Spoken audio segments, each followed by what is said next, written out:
आज एक ऐसा सवाल जो शायद हम सभी के मन में होता है।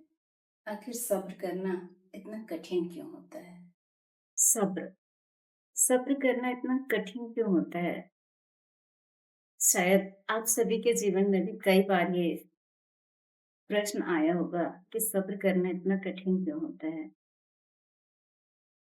वास्तव में हम इंसान ये सोचते हैं कि हम जो कर रहे हैं हमें तुरंत उसका फल मिल जाए।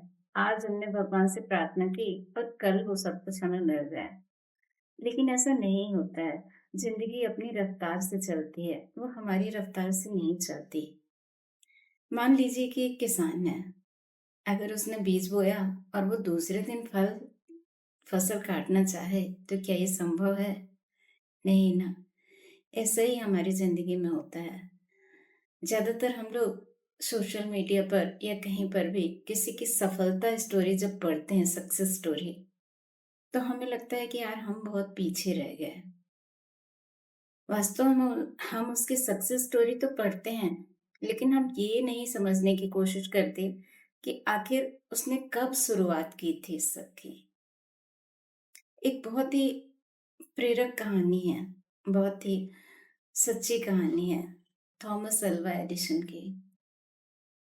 बचपन में उन्हें स्कूल से निकाल दिया गया था। क्यों? क्योंकि वहां के शिक्षक उसे मंदबुद्धि समझते थे। अगर उस समय उसकी माँ अपना धैर्य खो देती, तो सोचिए आज के हम इस तरह की रोशनी में बैठे होते। जी हाँ, एडिसन वही एडिसन जिन्होंने बल्ब का आविष्कार किया। और उन्होंने भी 1000 बार फेल होने के बाद बल्ब का आविष्कार किया। पर उन्होंने अपना धैर्य नहीं खोया, सब्र नहीं खोया, बल्कि उन्होंने ये कहा कि आज मुझे पता चल गया कि इन 1000 तरीकों से बल्ब नहीं बनाया जा सकता। और उसके बाद अगले स्टेज में वो सफल हुए।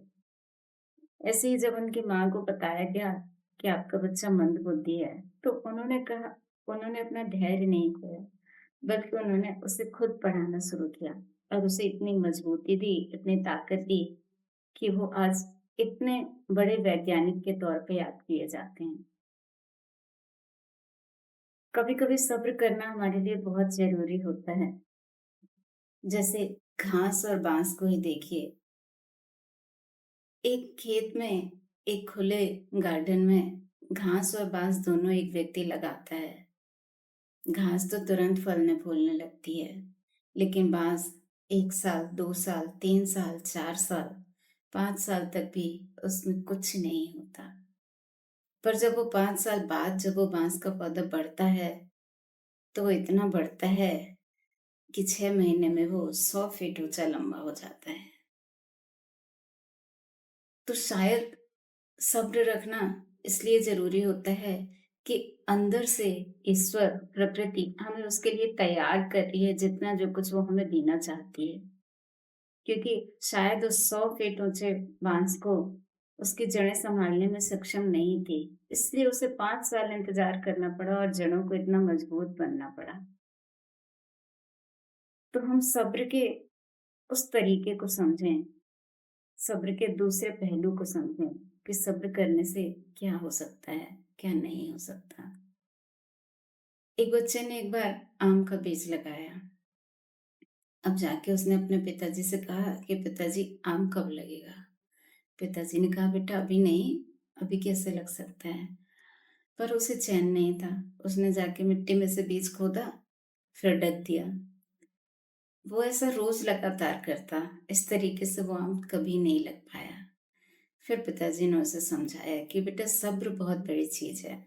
अगर तुम उसे लगाकर और सब्र रखो, उसे पानी दो, धूप दिखाओ, तो देखो कुछ समय बाद वो बीज अंकुरित होगा। बस यही कहानी हमारे जीवन की है। एक बहुत दुखद परिस्थिति ये बनती है कि लोग थोड़ी सी कठिन परिस्थितियों में अपना सब्र खो देते हैं और अपने जीवन से तक खिलवाड़ कर बैठते हैं। वास्तव में ये कहीं से कहीं उचित नहीं है। सब्र ज़रूर रखिए, अवश्य रखिए, क्योंकि सब्र का फल मीठा ही नहीं होता, बल्कि वो इंसान को भी मीठा बना देता है। So keep patience and trust in God.